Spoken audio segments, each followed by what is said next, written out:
Karate மாஸ்டரிடம் போய் நின்றான் ஓர் இளைஞன். கராத்தே கற்றுக்கொள்ள ஆசைப்படுகிறேன், மாணவனாய் ஏற்றுக்கொள்ளுங்கள்.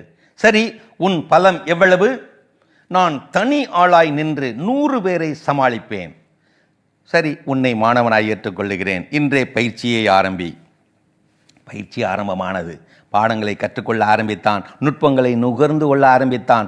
ஆரவாரமாய் ஓடிப்போயின 6 மாதங்கள். இப்போது மாஸ்டர் கேட்டார், இப்போது உன்னுடைய பலம் எவ்வளவு?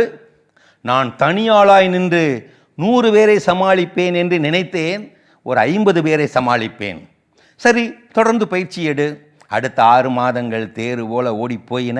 பாடங்களை கற்றுக்கொள்ள ஆரம்பித்தான், நுட்பங்களை நுகர்ந்து கொள்ள ஆரம்பித்தான். சரி, இப்போது உன் பலம் எவ்வளவு? நான் தனியாளாய் நின்று 50 பேரை சமாளிப்பேன் என்று நினைத்தேன், ஒரு 10 பேரை சமாளிப்பேன்.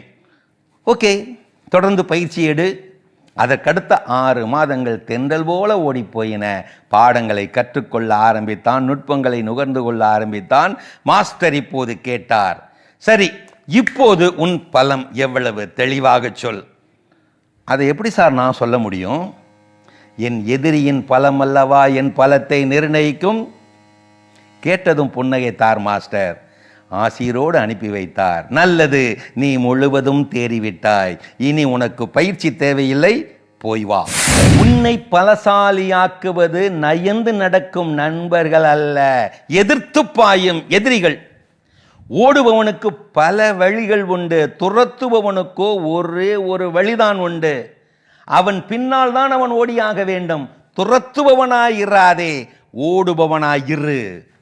உடல் பலத்தால் வருவதல்ல வலிமை, அது வெல்ல முடியாத வேட்கையினால் வருவது. இது மகாத்மா காந்தியடிகள்.